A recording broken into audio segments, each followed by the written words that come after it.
तरके वफा ड्रामे की अगली किस्त में आप देखेंगे कि सप्तान मरियम से मोहब्बत में काफ़ी आगे निकल चुका है। यहाँ तक कि इसका दोस्त और इसकी बीवी आयशा इसे मशवरा देते हैं कि मरियम को प्रपोज कर दो, इसे अनम की शादी पर बुलाओ, जिस पर सप्तान बताता है कि मैंने अपने पूरे ऑफिस को इनवाइट किया है और इसे उम्मीद थी कि मरियम भी ज़रूर आएगी।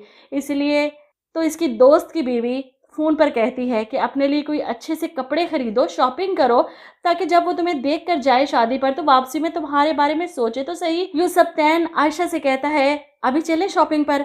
अब ये तीनों दोस्त शॉपिंग कर रहे हैं सप्तान के लिए, जो इसकी बहन को करनी चाहिए थी, लेकिन उसे तो सिर्फ अपनी शॉपिंग से फुर्सत नहीं, अपने सूट, अपने सेट सब कुछ खरीद रखा है। लेकिन नहीं फिक्र तो सप्तान की नहीं, वो ऐन मेहंदी से एक दिन पहले अपने लिए शॉपिंग कर रहा है।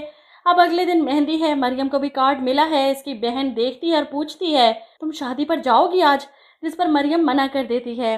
बॉस की अपनी शादी होती तो चली भी जाती, उनकी बहन की शादी पर क्या करूंगी जाकर, मुझे नहीं जाना, वो साफ मना कर देती है। और जिसके लिए सप्तान ने इतनी तैयारी कर रखी थी, इसका मुंतजिर ही रह जाता है। इसकी जगह महक खुद तैयार होकर आती है सप्तान को इम्प्रेस करने के लिए और इससे पूछती भी है कि तुम जानबूझकर मुझे इग्नोर कर रहे हो।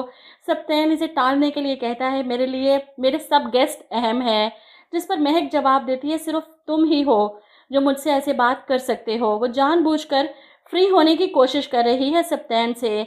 इसके पास इतना पैसा जो आ गया, पहले गरीब समझकर छोड़ कर गई थी और अब इसे लगता है कि सप्तान अभी तक इसी के इंतज़ार में था। वहीं दूसरी तरफ बारात आ जाती है और बारात को देखकर नाइला को तो गुस्सा ही आ जाता है। वो नशीन को रोककर इस पर तंज करती हैं। मना भी किया था कि बस भरकर मोहल्ले वाले इकट्ठे मत कर लेना, लेकिन तुम लोगों को समझ नहीं आती, बाज नहीं आते अपने हरकतों से, टके टके के लोग इकट्ठे कर लाते हो। ऐसे में आप देखेंगे कि अनम भी दुल्हन बनी सजीला इसे लेकर आ रही है स्टेज पर।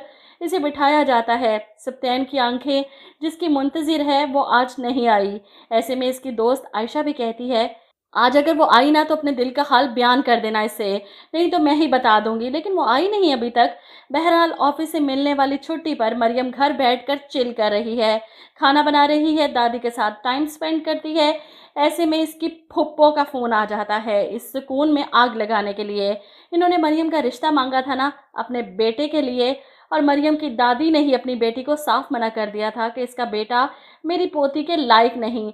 और ऐसे में वो दावा करके गई थी कि मेरे बेटे को रिजेक्ट किया ना अब इस घर में मरियम का रिश्ता नहीं आने दूंगी।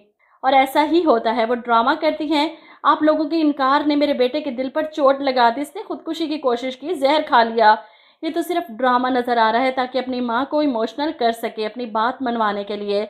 लेकिन दादी को भी पता है कि इनकी लाइफ वाई पोती के साथ इस निकम्मे निखट्टू आसिफ का जोड़ बनता ही नहीं। अगले दिन मरियम ऑफिस जाती है तो सप्तान इससे खफा खफा नज़र आ रहे हैं।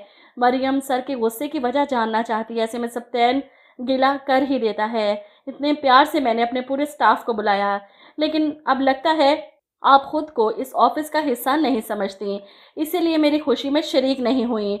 और मरियम को अंदाज़ा ही नहीं था कि बॉस इसके शादी पर ना आने को इतना ज़्यादा दिल पर ले लेंगे।